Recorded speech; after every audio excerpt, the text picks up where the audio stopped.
Cognitive Constraint-Induced Therapy CIT and Post-Stroke Recovery Part 2, number 1632, the 8th of May 2026, Gerald C. EclaireMD Foundation, Category Stroke, Cognitive CIT.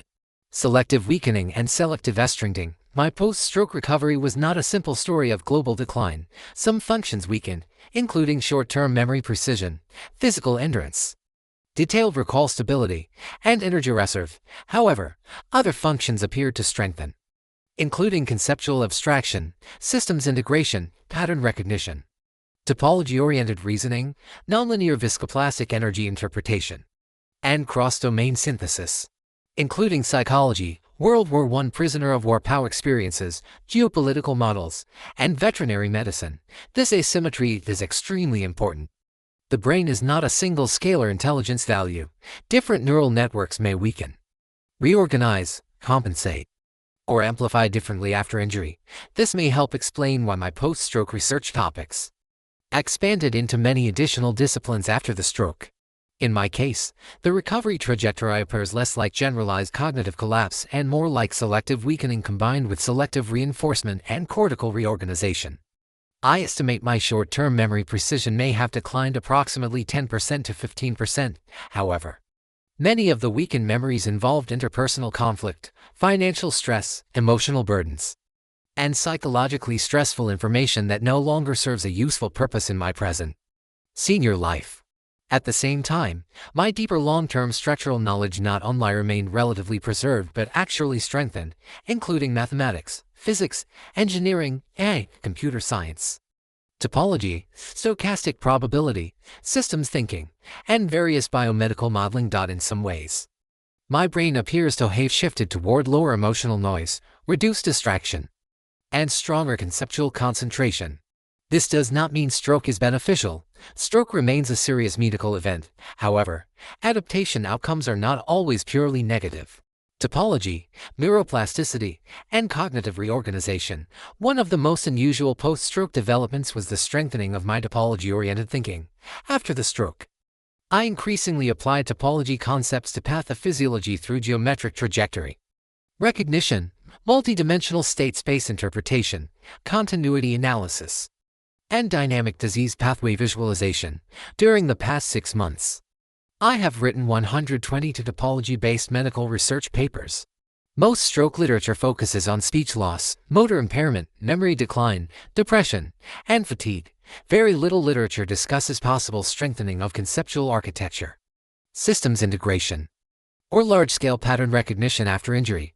I am not capable of conducting a formal, theoretical neuroscience research paper, but I have personally and clearly felt the benefit of my cognitive improvement, which subjectively appears to have increased by approximately 200% to 300% after my stroke recovery period. Yet this became one of the strongest developments in my recovery. Disease gradually became less like isolated laboratory numbers and more like moving trajectories through multi-dimensional biomedical space. This connects directly with my broader medical research methodology. My post-stroke work became not only rehabilitation, but also scientific discovery. Stanford Neuroscience Observation. Recently, I discussed my recovery with the chairman of Stanford's neuroscience department. According to them, substantial post-stroke cognitive amplification cases are extremely rare in medical literature. He estimated that perhaps only around 10 to 12 comparable cases may have been described in medical literature. This observation surprised me, but it also helped explain why Stanford invited me to participate in their neuropsychology research program this coming July. I jokingly told him that after my death I could donate my brain for anatomical study. His response was very interesting. He said he was more interested in studying my living brain because functional organization is far more important than static anatomy. After death, the anatomical difference between a highly intelligent person and an ordinary person may not appear dramatically different structurally. The key differences are probably hidden within connectivity, network organization, synchronization, adaptive plasticity, dynamic routing, and both path and time-dependent functional behavior. Those are living system properties. From a systems perspective, my recovery may represent network reweighing, altered filtering, compensatory reorganization, or changed attractor behavior. In plain English, my brain may have reorganized itself into a somewhat different operating geometry or structure. Another important factor is that my pre-stroke brain already contained decades of multidisciplinary training, systems thinking, engineering structure, mathematical abstraction, and dense cross-domain associations. Therefore, neuroplastic adaptation after injury may behave differently compared to ordinary cases. Overall assessment. After approximately 320 days of post-stroke recovery, my overall assessment remains more positive than negative, physically. I clearly have limitations involving more sleep requirement, reduced physical endurance, fewer walking steps, and greater fatigue and emotional sensitivity. However, cognitively, the recovery trajectory has been surprisingly strong. I continued high-intensity writing, systems reasoning, topology development, scientific modeling, and cross-domain integration. Emotionally, I may have become less burdened by socially important stress and interpersonal noise. Most importantly, I never surrendered intellectually. Every day, I forced my brain to remain active through what I now call cognitive CIT. This may be one of the most important reasons why my overall cognitive recovery trajectory remained relatively strong.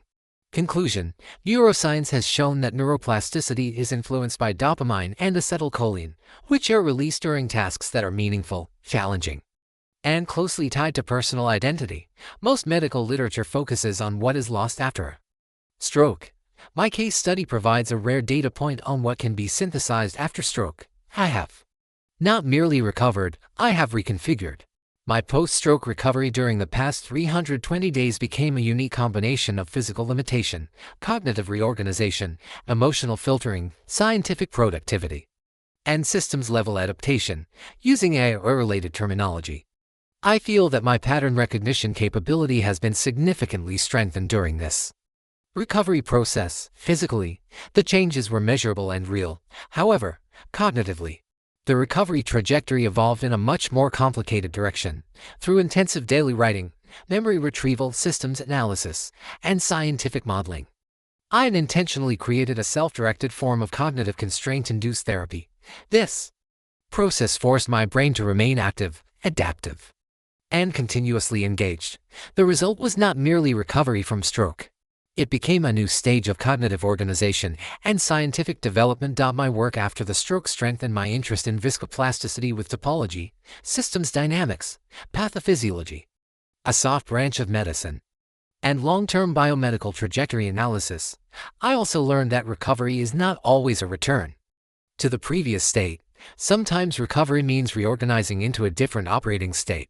In my case, the post-stroke cyst became physically more limited, but cognitively more concentrated in selected high-level domains. That is why I continue to view my recovery as mostly positive. My brain did not stop functioning. It reorganized, adapted, and continued moving forward. Disclaimer: write this paper not for fame, but to share what I have learned so others can understand their health, prevent disease, and live longer, healthier lives. This content is provided for educational reference only and does not constitute medical advice. Now, doctor-patient relationship is created. You may share this summary freely, but it must not be altered, edited, or republished as your own. All intellectual property rights and copyrights for this article and its related materials belong to T. He author, Gerald C. This content is provided for educational reference only and does not constitute medical advice. No doctor-patient relationship is created. You may share this summary freely, but it must not be altered, edited, or republished as your own. All intellectual property rights and copyrights for this article and its related materials belong to the author, Gerald C.